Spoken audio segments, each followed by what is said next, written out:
Bonjour à toi, cher spectateur. La dernière folie de Claire Darling de Julie Bertuccelli, c'est un film qui, je pense, malheureusement, va passer inaperçu dans les salles de cinéma, mais ça, c'est souvent un petit peu le cas du cinéma indépendant français. Mais c'est une cinéaste qui a une carrière très atypique, qui est passée par beaucoup de stades, durant lesquels elle a eu beaucoup de pauses, où elle s'est beaucoup remise en cause, et où la dernière folie de Claire Darling sonne comme une œuvre qui, je pense, sera importante pour la cinéaste, parce que c'est une œuvre qui réunit un gros casting autour d'une adaptation qui est plus ou moins grosse dans son genre, mais c'est avant tout un film qui se voulait avoir une vocation terriblement simple, c'est-à-dire celle d'être humaine et celle de parler d'une thématique qui passe par la vie de beaucoup de monde, celle de cet instant où on se dit que notre vie est terminée et qu'il faut faire une petite table rase du passé.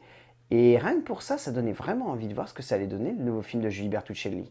Le résumé pour faire simple, un jour, alors qu'elle se réveille paniquée et persuadée d'avoir parlé à la mort, Claire Darling va prendre une décision radicale, celle de vider sa maison et de vendre chacune de ses affaires avant de mourir, selon elle, le soir même. À l'image de son titre, c'est une petite folie, le film de Bertuccelli.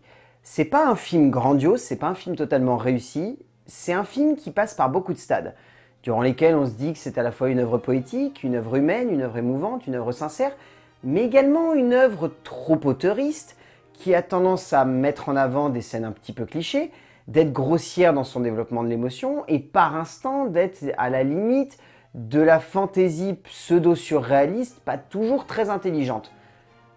Mais, parce qu'il y a un mais, heureusement, c'est plutôt équilibré. C'est-à-dire que malgré ses grossièretés, le film de Julie Bertuccelli dégage une vraie sincérité dans sa démarche. Et du coup, on a envie de voir ce qu'elle peut faire avec un tel sujet. On a envie de laisser le long métrage s'écouler et lorsqu'on arrive à la fin, on se dit que l'œuvre dans son entièreté est assez émouvante, est assez sincère, est assez juste, est assez fine pour réussir à nous émouvoir, nous toucher et peut-être tout simplement nous donner envie d'aimer cette galerie de personnages qui se remet en cause constamment, mais qui avant tout nous rappelle que l'être humain est fait de remise en cause et que cette remise en cause peut permettre de donner de très jolis portraits.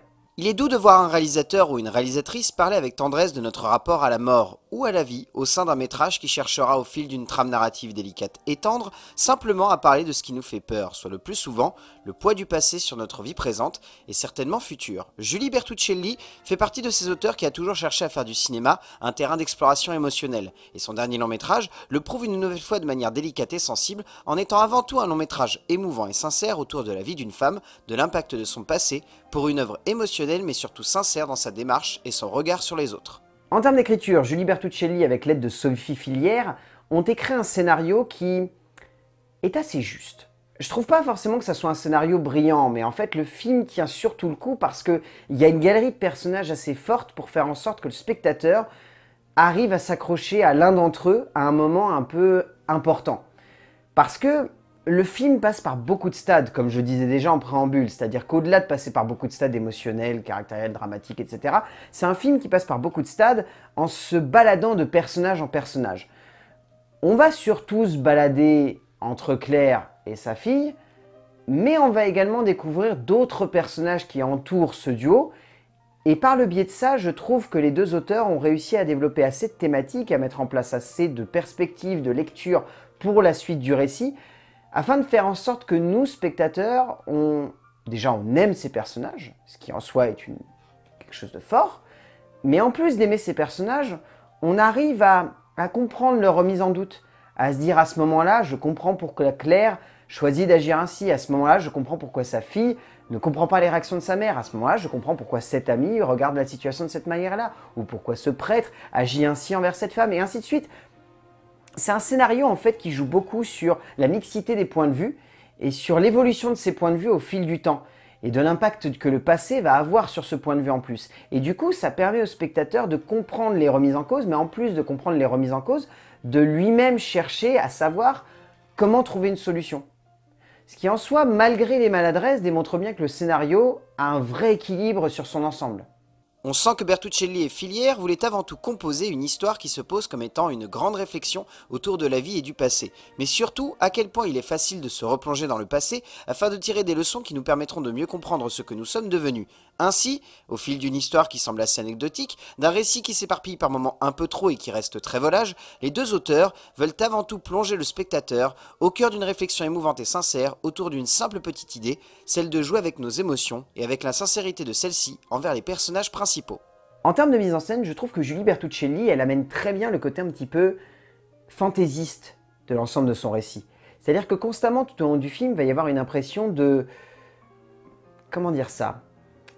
De flashback fantasmagorique?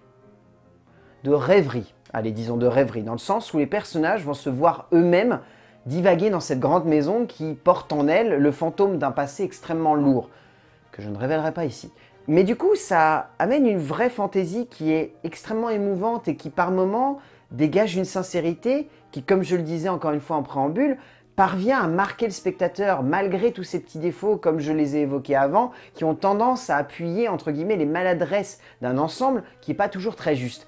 Mais Julie Bertuccelli est une femme qui, on le sent, est passionnée par cette petite histoire, qui a voulu absolument la retranscrire dans un contexte français alors que le film se passe en Angleterre ou aux États-Unis, je ne sais plus précisément, j'ai plus de mémoire, mais à partir de ça, transposer ce contexte anglo-saxon dans un contexte français avec autant de justesse, je trouve que c'est une vraie prouesse. Et qu'en plus de ça, la réalisatrice réussit très bien à mettre en scène cela en étant vraiment délicate dans le rapport qu'elle entretient avec les personnages. Et dans notamment le rapport, comme je disais, à la rêverie. Il y a des séquences qui sont vraiment magnifiques, où il y a des transitions qui sont très bien faites entre le passé et le présent. Où le passé et le présent sont tous les deux à l'image, et où on comprend ce qui se passe, on comprend l'émotion qui doit se dégager, et on comprend pourquoi cette émotion va avoir un impact par la suite sur le spectateur. Ce jeu entre onirisme et fantaisie, couplé avec un réalisme qui fonctionne assez bien du coup, permet surtout à Bertuccelli de créer un véritable exercice de mise en scène, où elle cherche absolument à mélanger le passé et le présent pour simplement faire en sorte que nous comprenions la base de l'univers qui est en face de nous. Cet univers, c'est celui d'une femme qui cherche avant tout à comprendre ce qu'elle a fait par le passé, et par le biais de cela, elle cherche à en tirer des leçons donc comme évoqué avant. Des leçons qu'elle ne pourra jamais mettre en pratique, mais qui serviront peut-être à d'autres et surtout qui lui permettra de laisser un héritage à sa fille et de surtout laisser un héritage à ceux qu'elle aimait. En termes de casting, alors déjà je tiens à saluer la performance d'Alice Taglioni, qui en clair jeune est vraiment magnifique. Elle n'est pas beaucoup présente à l'écran, mais je trouve qu'elle a quelque chose de très hypnotisant. Et je tiens à le saluer parce que cette actrice elle est très peu présente depuis la mort de son mari, mais alors vraiment, elle est sublime. Je tiens également à citer Olivier Rabourdin et Laure Calamy, qui sont vraiment excellents. Johan Lezen aussi est très très bien. Il y a Samir Gamzi et Chiara Mastroianni. Chiara Mastroianni, c'est une actrice que j'adore et qui est très très peu présente. Qui plus est, qui est la fille de Catherine Deneuve, donc le rapport en plus avec le film est très fort. Mais Chiara Mastroianni est vraiment époustouflante ici et je la trouve très très juste. Et il y a évidemment cette actrice centrale. Alors elle, est-ce qu'il y a encore besoin de dire qu'elle est bonne? Je ne sais pas, mais bon... redisons-le. Catherine Deneuve est une nouvelle fois sublime et je pense qu'il est rare aujourd'hui pour l'actrice française de sonner comme fausse, tant elle semble s'investir dans chacun des rôles qu'elle sélectionne avec minutie dans sa carrière. Au bout du compte, La dernière folie de Claire Darling est un joli film. C'est pas forcément un grand film comme je le disais en introduction, c'est un film qui a beaucoup de maladresse, mais c'est un film qui est fait avec beaucoup de douceur, beaucoup de sincérité, beaucoup de tendresse, beaucoup de joie de vivre. Et cette joie de vivre se transmet au spectateur malgré les gros moments de mise en doute qui sont développés tout au long du film. Et je trouve que c'est un film qui est rempli de passion pour un groupe de personnages qui sont vraiment attachants.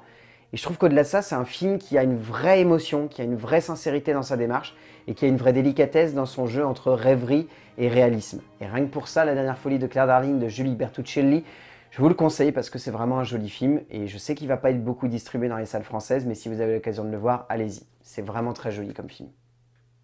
A plus!